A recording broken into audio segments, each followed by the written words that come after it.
Hello, and thank you very much for listening to this episode of the Get Out There podcast. My name is Billy Newman, and I'm here today with Robert Biscarret. Robert, how you doing?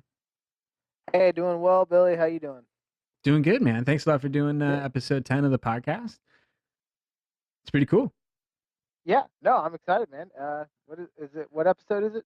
Today's Episode 10 now. episode 10. Yeah, moving into double digits. So that's a big that's our first milestone. It's great, man. Uh, That's right. but yeah, definitely. At the beginning, it'll be cool. I think it'll be cool to see like what we kind of build on, or like how the show kind of grows or evolves over the next few months as we put it together a little bit more. Yeah, it'd be interesting. I like, the more we do it, the more it evolves, and I am kind of curious. These things, like when you do stuff like this, whether it's any type of project, when you're working with somebody, it always evolves in some different way that reflects personalities, and it's always fun. Yeah, I want to grow it a bit, and I want to try and make it like a little bit unique, or just so it's kind of interesting to us at least. But I like it being And honest and being about like some of the cool stuff that we remember about our trips and the outdoor stuff that we've done. Um, we need intro music. oh yeah, no, I want to work on our sound design, Yeah, and I'm thinking just like some Slayer. oh yeah, that's that's the great outdoors sound. Hmm. Yeah, that's what nature sounds like. A babbling brook. That's what it sounds like. Yeah. So I was thinking about this week. I wanted to talk to you about some of the raft experience that you'd had Yeah. on the Rogue River, and probably how to apply a lot of that rafting experience outside of that to just other rivers and other experiences. More in Hmm. general about like the equipment use of Yeah. rafting and of doing like, well, probably doing multi-day trips. But I was also thinking about people who are interested in doing like smaller trips. And you tell me. I was thinking about it in this way of sort of like three different categories of if you were going to be like a bigger trip, like what you would think about for like setting up a raft trip um for like a guide company or an outfitter, Hmm. what you're looking at there as a guide, or maybe like what you did to rig a raft and have it set up, and like what kind of equipment that was, or probably what kind of expense too, or what kind of investment it is to get into that level of raft, and then maybe like what it's like for someone that was going to set up a private trip. I've been trying to figure out like the difference between like the public commercial side of rafting stuff Yeah. and Yeah. what it would be like for a hobbyist, or like for what you did picking up your first raft and trailer and frame. And I want to Hmm. think about that a little bit. And then there's also kind of that other end too of what you and I used to be, of people that would like pick up a day rental or pick up Hmm. like whatever smaller thing that they had. And there's kind of that like day trip section of it too. So I wanted to talk about those three levels of kind of getting ready, or what's involved equipment wise for doing Yeah. rafting. Yeah. So that's those are good topics. I like that. Yeah. There's a few different levels of it, and I guess it all comes like how serious you are about it, how much you love being on the water, and when it comes down to it, everybody, well, for the most part, enjoys being on the water when it's a hot summer day or something. But Right. Yeah. uh, it's costly. It's like anything you do. Oh yeah. Everything's a Any big hobby. hobby. Yeah, hobbies, man. It They seems don't like the cost minimum anything. cost for a hobby is about $1,000. So what it seems like I Yeah, I remember there, but there's different tiers too, because there's $1,000 hobbies, then there's $10,000 hobbies, there's like 50,000. Like if you want to be a race car driver. well, and see, and I think that's the difference between a hobby and a lifestyle, though. I think that's when your hobby becomes part of your lifestyle. Like, so perfect example is I'm in like that $10,000 hobby thing now, but with the Yeah. boating. But it's also a huge part of my life, and I use it for my work as well as my pleasure. So Oh yeah. I mean I it's think that's where really a lot of adults end up taking their hobbies eventually, is hmm to a place where it's it's pretty serious, or it's like a pretty serious component of their lifestyle. It's kind of hmm interesting how that is, but yeah, I definitely believe that your investment's probably pushed up to the $10,000 range. I mean, I noticed that about like a lot of the photography stuff that I've gotten. hmm We've pulled up a bunch of this stuff and we've been laying it out, and yeah, the investment's like way up above that range or so. But you imagine like early on when we were getting into guitars in high school, and yeah. if you get the half stack in a guitar, you're kind of looking at like the $1,000 range. If you're looking at Yeah. like a season pass and like a new snowboard, that's like $1,000 or so. Like every Hmm. hobby was like $1,000. There's kind of like a market price point around that amount. Yeah, it's funny. I've never really looked at it that way.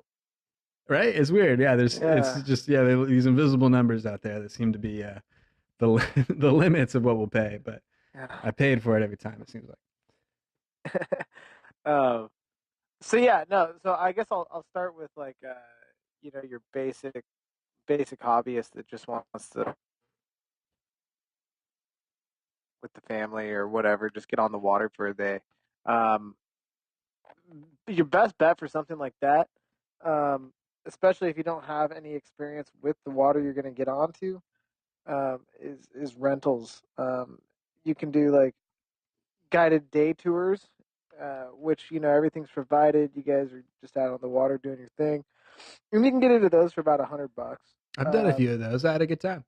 yeah, they're pretty fun. I mean, most of the time you're gonna get a high school kid that probably from the area on their summer vacation, getting ready to go to college or whatever. But they're usually from the area, fairly knowledgeable about the river they're running, and for the most part, you can have a good time. Everybody's safe, and all the work and labor intensive ends are taken care of for you. Um, so if you're not a big time water enthusiast, I would say that would be the best way to go check it out. But kind of stepping up from there, Yeah. being from the area, you get a lot of people that own boats in the area. Yeah, that's what I was Um, thinking about was and all the those are people like that those. have their own boat set up so that they would go down and they had hardly really any professional setup at all. It was just I mean like well we took down hundreds or dozens of times during a handful of summers was just real simple stuff that we pulled from Weimar. Yeah, exactly, and that's the way you get involved in it and stuff, and you find out that when you go to price rafts and stuff, you're looking at $4,000 to $5,000 just for an introduction level raft I was looking with at a that a bit. frame and oars. It looked pretty Yeah, expensive. I wanted to talk about like the big time raft prices and a few in this yeah, podcast. But yeah, I was interested in that. I was surprised. But I remember like yeah. the cheap like Sevilore two Sevlor, man yeah. Tahiti kayak that we'd inflated and it Oh kind of yeah, tacos on the rivers. $79, man. There we go. That got us through June at least. That one summer Yeah. when we were going down. Yeah, but it was great. I love doing that. It was like after work or something, and we cruised uh, Hmm. down to like the Hell's Canyon and put in. Went to Galice, I think, one time. It was great. It was cool. Yeah, no, it's a ton of fun. If you get serious about doing that, and you really enjoy doing that, and you're in an area where you can access this all the time, that's when you start getting into that. Like, I don't know, I'm gonna just call it the middle ground and say that $5,000 hobby. Yeah, Because I problem with imagine it. settlors and stuff is, you want to bring your friends and stuff. Not everybody feels good about getting in a kayak. Rowing's a ton of fun, and you just can't pack enough beer. So all these Yeah, things just kind of accumulate into, stepping up your water game and getting a little bit more involved. yeah. Um, I think having a good raft. Well, what would you recommend for the Rogue River? So there's like well, probably like above a 10-foot raft.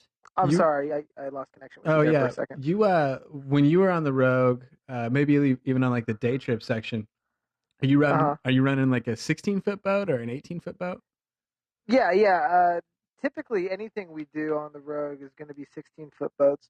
We're running rubber rafts for rafting, obviously, um, or the little inflatable kayaks, or IKs as they're called. Right. Yeah. Um, so yeah, I mean, for that section, if it's just like you and your wife and the dog or something, like for somebody that's not a serious multi-day rafter, I would suggest getting into like a 14-foot boat. A 14-foot boat is perfect. You can put the cooler in there. Yeah. You can put 2 to 3 people in there and have a great day.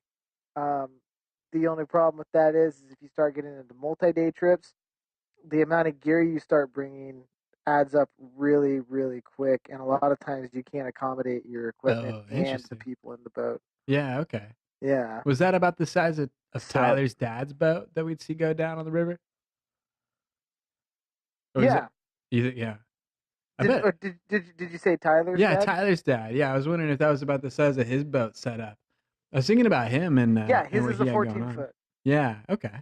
Okay. He's got like a late 80s Sotar raft. The thing's awesome. It's like a collectible, man. That thing's one of the originals. That's so Um, cool. yeah, but he had a self bailing floor put into it, um, and all that stuff. But yeah, that's like the perfect size for like those weekend trips that you just want to do. Right. You know, on a Saturday it's 100 degrees out. Let's go hit the river. That's perfect. That sounds really cool. Yeah, it seems like it Yeah, would be the best setup for it. And so, what was the size of raft that you got? Like, was it now 2 years ago that you bought your own raft? I got a 16 foot.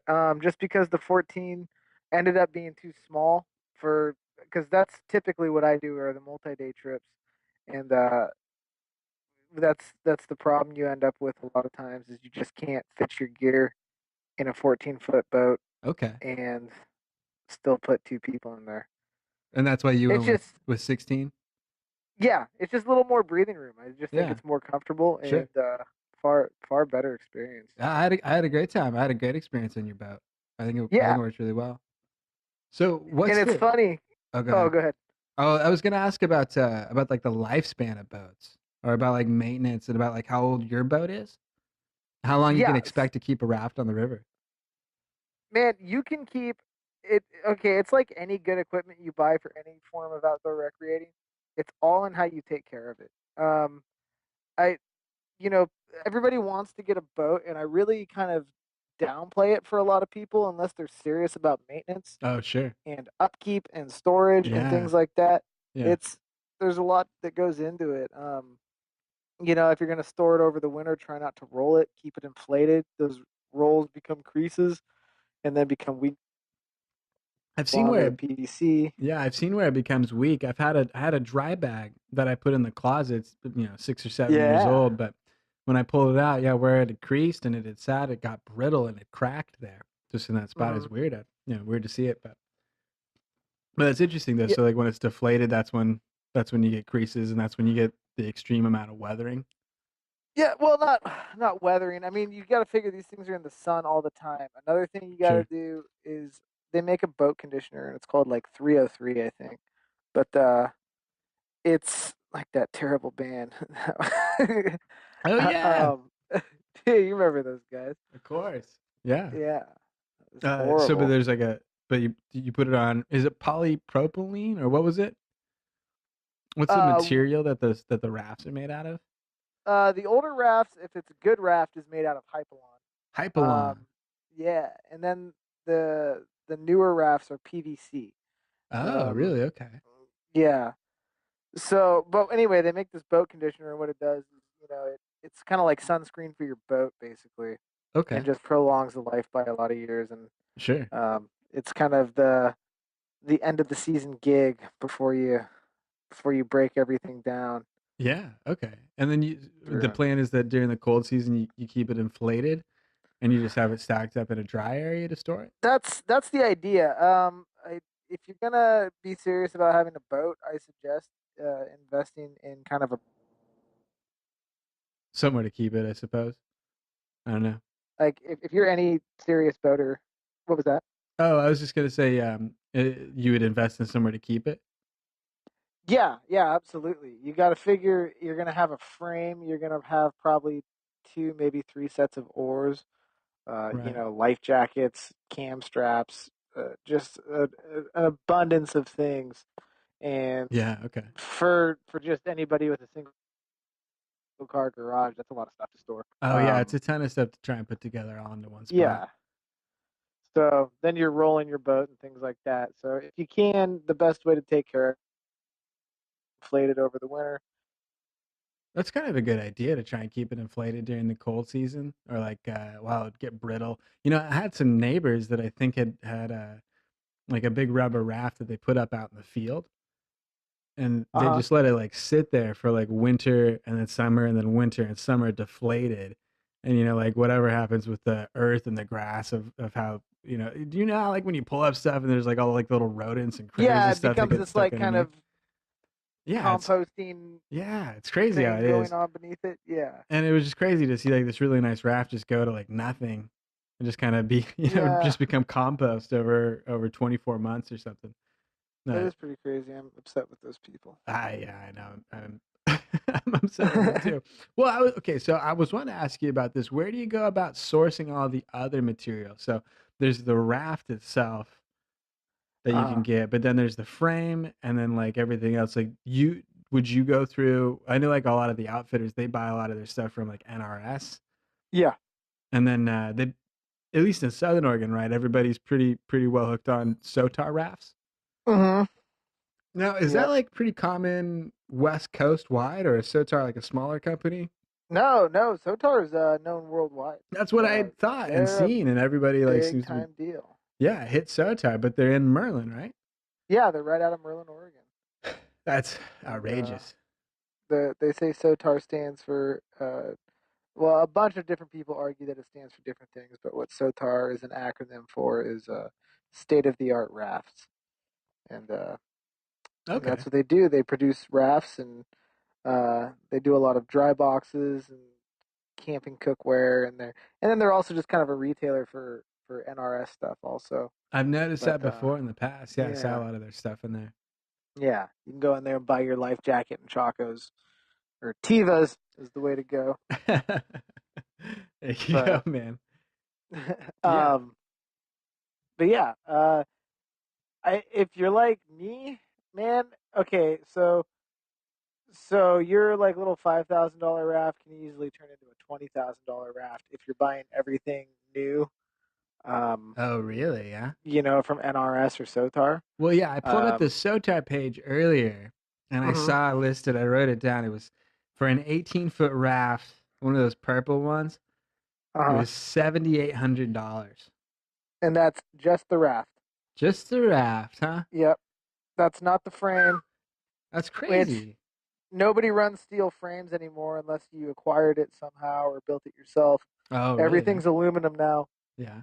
and it's all powder coated. Oh, So okay. for a frame, you're probably looking honestly 2,500 for a good frame. Really? Wow. Yeah. Yeah. I And then believe your it. oar locks Mm-hmm. are $60 a piece because they don't come as a pair. You buy them separate. Wow. Um, then you start getting into oars. You're probably looking at $400 for a nice set of oars. Yeah, I've heard Um, that that's kind of on the low end too. Like, yeah, is it I got Sawyer? mine. Yeah, Sawyer makes great oars. Is that? Yeah, I remember seeing those at a few of the places. And I remember like just like the blade was just an insane amount of money. Yeah, well, so a blade itself is like 125, $150 Wow. retail. And then you start getting into your composite shafts and stuff like that. And yeah, man, it becomes really expensive. I got my set of 9.5 footers for I want to say 495, and I got like because they had been used once on a river trip, so they kind of had some scratches on the blades, and because I was an outfitter, I got like 30% knocked off. Wow. Um, so I mean that yeah, so I got a screaming deal, and And that's and it still was a lot. it was That's still still five big hundred time. bucks. Yeah. Yeah. Well, so I wanted to ask you that too. How do people kind of find their way into to doing rafting or to doing stuff on the river? I mean, for us, like we kind of grew up in Southern Oregon, and even still, I wouldn't say I'm an avid rafter. I'd gone like the times that we did, or I'd done like small time rentals. But like, is it people that like yourself, like worked as a guide for a while, and then they do something else, and then they come back to the river, or they want to do more outfitting, or how does You that know, start? it's a variety of different things that happen. Some people, they do the guiding thing for a little bit, they get involved somehow, and then they, come back to it, or they grew up with somebody that had a boat. Maybe their dad had a boat when they were a kid. They Oh, got some sure. some time in on the sticks. It's like anything though that you pursue, you always find a way in. When I started playing guitar, you just start associating with the people that are doing what you want to do. And So you start as a guitar player, you start looking for other guitar players, and you pick their brains and seek answers and help. Yeah. Well, yeah, I was You curious know. about that because I mean, I know I had spent like a couple summers down there on the Rogue River too, and you'd watch all those trips go by. But I was always wondering, like, where are these people getting their expertise to do this? I mean, it's kind of like a technical level of skill to operate, like Hmm. especially like the lower Rogue or some of these private trips that would come through and they'd get the shuttle to like go over to the other side and they'd like Hmm. rent out all their equipment from the outfitter that I worked at and then they'd go down. But you just think like, what was this guy's past like? Or how did this guy jump into it? Was he like 20 when he got into rafting? Was he 30 or something? Like, is it just something he did when he was a kid? Started out from Yeah. a long time ago that was kind of passed down by generations, like what you're talking about. It seems like it almost has to be Hmm. connected a little bit like that. Maybe like hunting, like what we talked about a few episodes back. But it seems like a lot of these Hmm. recreational activities seems like you have to be sort of brought into it a little bit when you're younger at a stage. Like, Uh, I would argue. I mean, of yeah, I course you would can say get I would into say hiking later. Yeah. well, yeah. I what I mean though is, I mean, I would say a majority of people probably do start that way, but I I I mean, I'm a perfect example of it. I had never rowed a boat until I started guiding.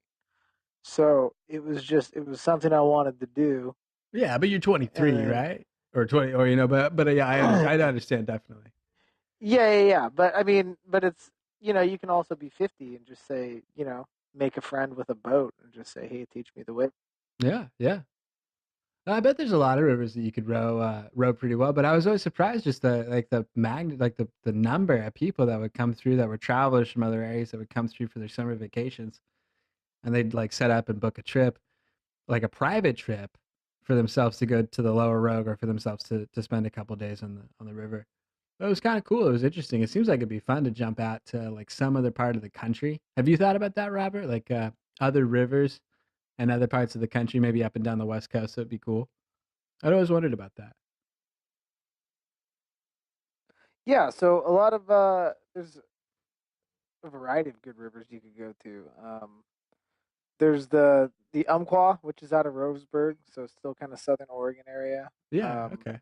that's that's got a couple technical runs on it, and you'd want a smaller boat for that. But you can also cruise up to the John Day. Um, there's the Hawaii, and this is just in Oregon, Yeah, but I I know mean, that there's there's like so the many other Oregon-based rivers. places. Well, what are The the sought Deschutes. after rivers? Or it seems like, well, Robert, you should correct me because you've had some experience some years down on the Rogue River. When I was in the Hmm. office and when I was around like the section doing support stuff for the river trips, like I was for a few years working as a photographer, Hmm. you'd see and you talk to people and they were kind of seeking out the Rogue River as like a destination outside of like general tourism stuff. And it seemed like that was kind of Yeah. the case with how they were booking out trips with Hmm. larger groups for the downriver trips for a few days or for the private trips that would go out to the lodges. And Yeah. so I was wondering, like, well, like maybe in a list of priority, like where does the Rogue River rank as like a Uh, destination river for people to go to? Surprisingly high. It seems like it would So be, yeah. it's a world class river. It may not seem like it, just because we've grown up near it, but it really is. Um, so Wow. I mean, it starts up at Crater Lake. You've got the gorge.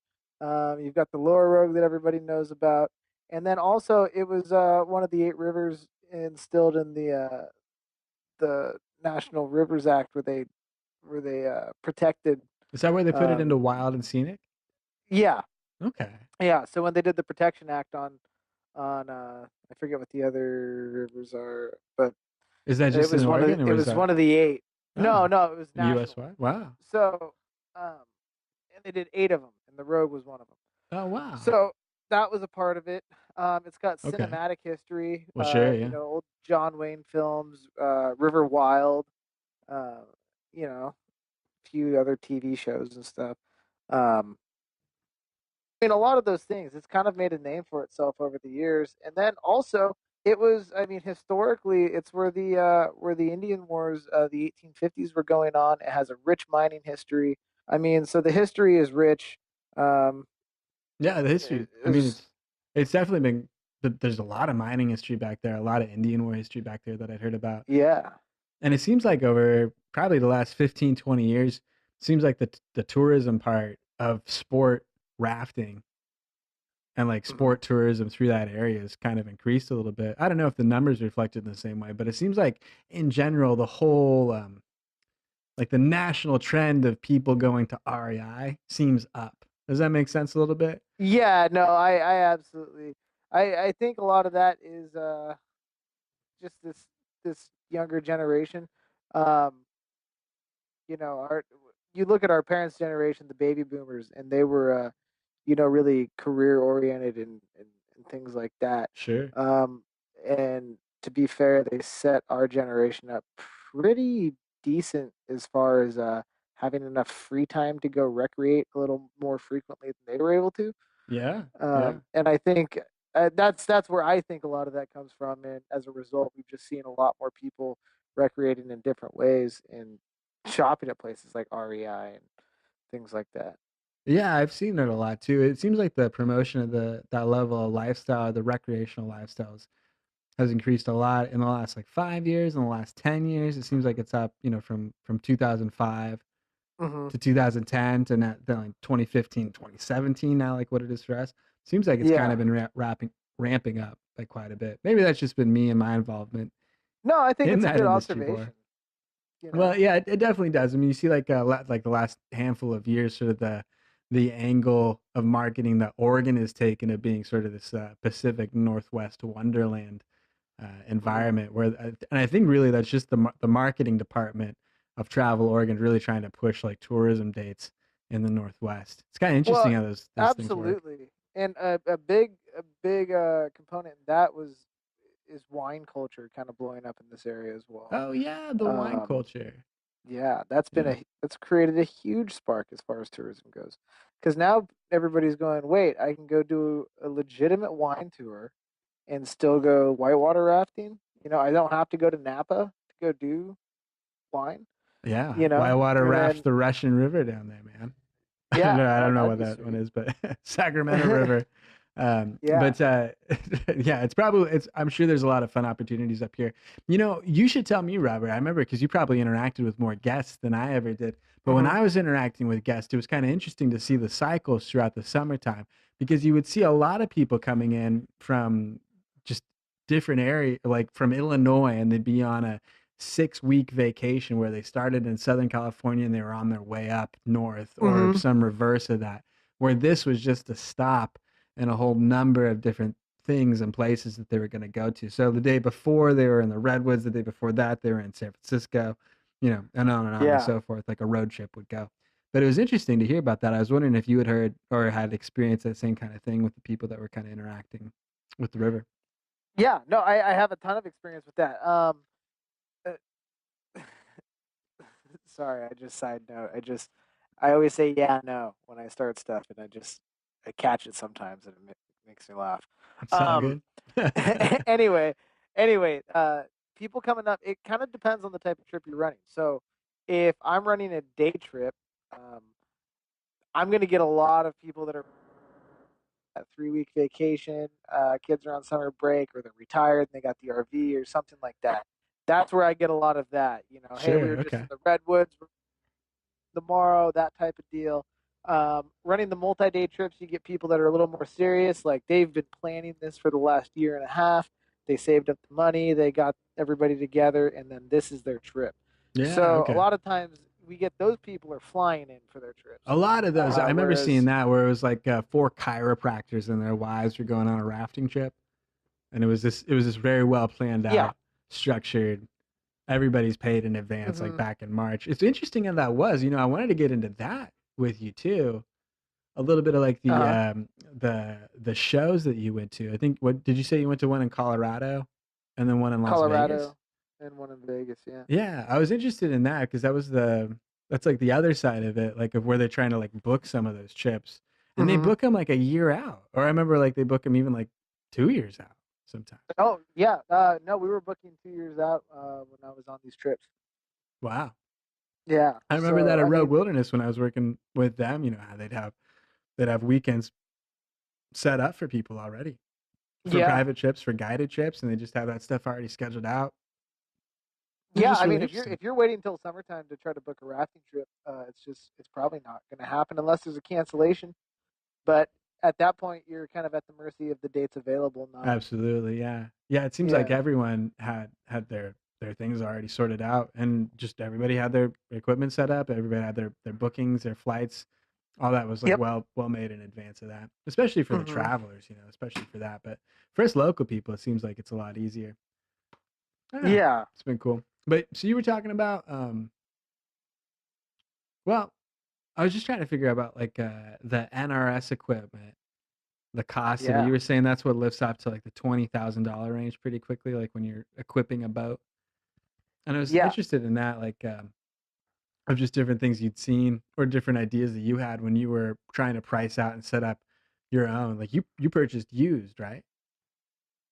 Yeah. So that's the way to do it, in my opinion. Sure. Is understand the equipment. Make sure you're not getting hustled by somebody Yeah, it who's makes trying to sense. sell you bunk gear.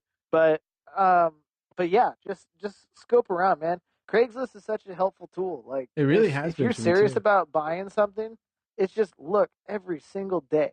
Yeah, When right. you get home from work, just scan. Like every day I would just type in rafts, and that page phone all the time, and it's just on my lunch break, click through the rafts, and Sure. eventually something's gonna pop up.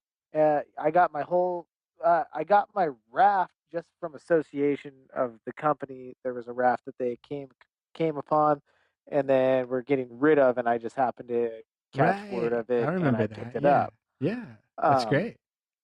and I spent $600 on it rather than 6,000. Man. Wow. Um, but then I found my nice aluminum frame, um, which is really a great frame. I found that on Craigslist for 100. I mean, it took like an hour of modifying Wow. to and it's not like I'm an experienced, I Yeah, yeah. I Run that by one more time. It was how much for the frame? yeah, it was $150. I mean, super minimal customization when I got it home, to get it to fit the way I wanted it to, and it's been a great frame, and I'll keep that frame forever. That's really cool. It seems like Yeah. a great opportunity to get one for a lower cost. Yeah, and that's the thing too, is it all depends on how serious you are. If you have the money and you want the Ferrari of the water and you want to just like be decked out looking good, just scooped out and bitching, then go buy new and do all that stuff. But if you just want to get on the water and not break the bank, look used. Yeah, I think the used stuff sounds great. So what would you say to set up for fishing a little bit more? Like would you still go with a raft? Yeah, it's funny you say that. It's kind of a point of debate between fishermen and rafters. Um, Anybody that's been fishing for a long time and rows a drift boat will typically argue that um, you need to have a drift boat for fishing, Really? for Okay. practical reasons and just for tradition as well. Okay. There's kind of a pride factor that comes with rowing the drift boat. Um, it that just kind of encompasses the culture of fishing. It's I absolutely see that. I think that makes a lot of sense. Like yeah. the yeah, from seeing the other drift boat like fishermen and drift boat guides that have moved through the river, it's interesting to watch what they're able to do. And I can see where that's a point of pride.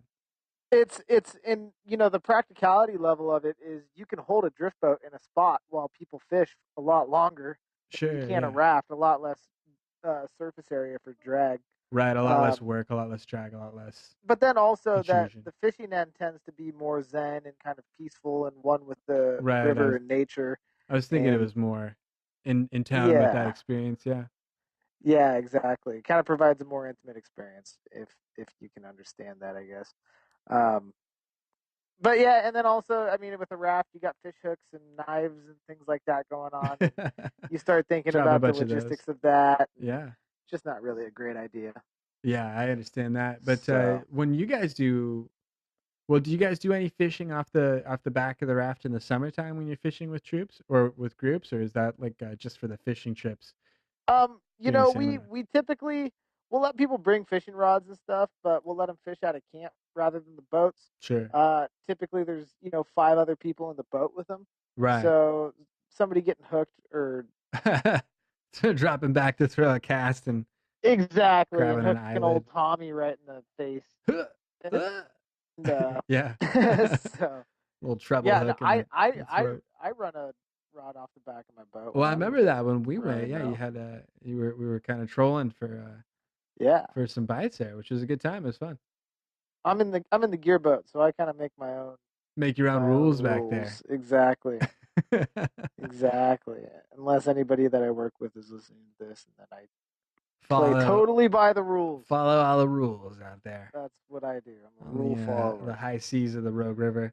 No, Yeah. it was a cool experience. You know, I really appreciate the time that I had down on the river, or like working on a river. If anybody else has had that type of experience of being a guide or being like support, I had a really cool time. Well, I think support, like you were talking about, like chucking rafts up onto a trailer, that job would suck. But my job was pretty cake. It was just like, it was just photos. So just drive down in the morning and then like you'd watch everybody get in, you'd photograph them in one spot, then you drive down ahead of them, you would wait, and then you kind of like time out, and you could run stuff by clockwork, really, like of when people were gonna go by, when you could get their Hmm. photograph. But yeah, it was interesting how you just get like so used to that rhythm of what people are doing or like what the little time is for people moving down the river. And it was interesting getting used to that for ourselves too, like when you and I or when like our bigger group would go on raft trips and we'd just rent a raft on the days we weren't working, pick up and then put in from Hogs Creek to Galeese. And it was Uh-huh. cool how you could kind of get to that point, like what you did, I'm sure, after what, like a week or something, you know, and probably to every other part of the lower road too, where you get kind of well paced on that day of work on the Hmm. river. I always said that was a cool part of it. Well, that's kind of like the art of it. So, I mean, our job, right, is to keep a pace and a schedule, but still make it feel like you're on vacation. So Sure, yeah. the idea is like we still need to be at these places at these times, but that's kind of the fun and difficult balance, and not everybody can do that. Um, of keeping people on schedule without rushing them or stressing them out, and still giving them a good time. Yeah, yeah. Yeah, I can see that a lot. so I know it it's a becomes a really pretty. specific personality type that seems to be pulled into work as a guide or you know work in that kind of a field. I don't know if you'd noticed that too. It's like the personality types of people that self-select to become guides Oh or to work in that man, downriver industry. it's it's so funny. Yeah, it's everybody's got pretty much the same personality deep down, and it's not always as chipper and fun as we make you believe. But I've seen that too. Yeah, I've seen and there's also the salty end of it too. yeah, It's there's a pretty funny. salty end to that sometimes. I remember hanging out with a few of those guides after hours after work. You know, they'd Hmm. get done with the thing and we'd go, you know, just burn down Merlin. As you know, you get out. There's like what one bar or something out there. Romars. Have you been down there? Uh-huh. Like Yeah, the I've never been in Romar's. I oh usually my pass gosh, by man. and go to Baldini's. Oh, both. Yeah, there you go, man. The high life of Merlin out there.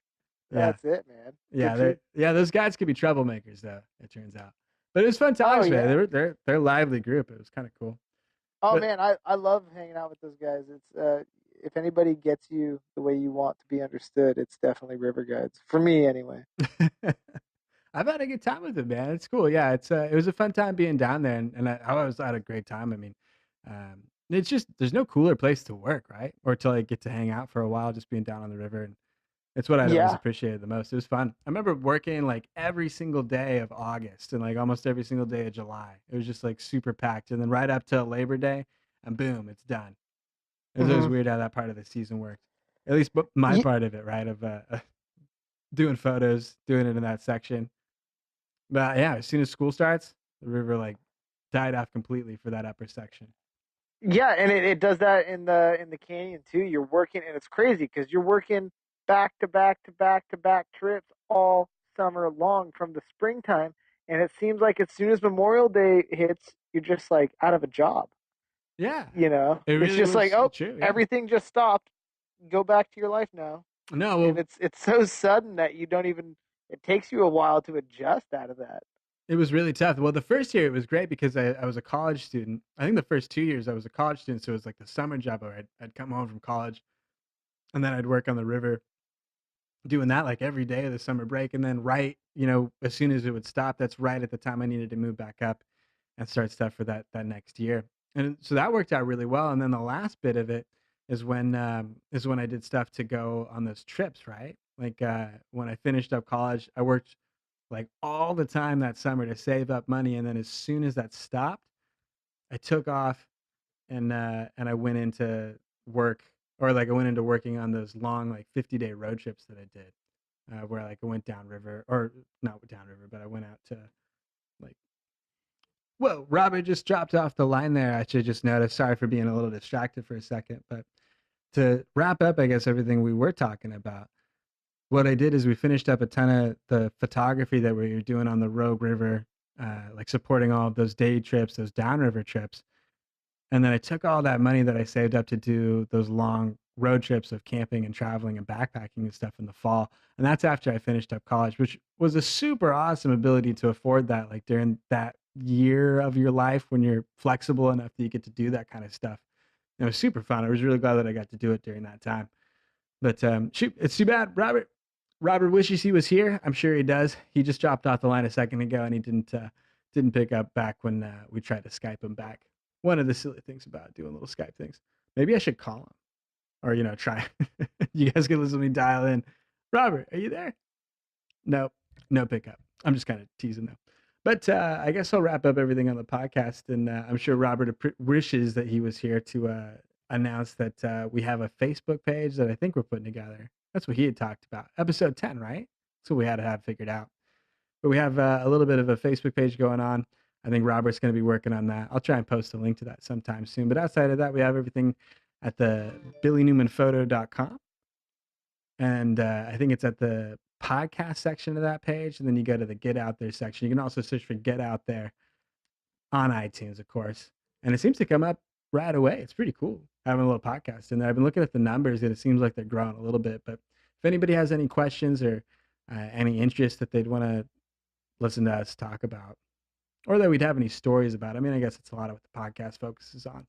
It's just stories that Robert and I have about past experiences doing stuff out in the outdoors. It's kind of cool stuff. So I won't talk anymore without Robert. I'm sure he wishes he was here. So what I will say is, on behalf of Robert Biscarret, my name is Billy Newman, and thank you all very much for listening to this episode of the Get Out There podcast.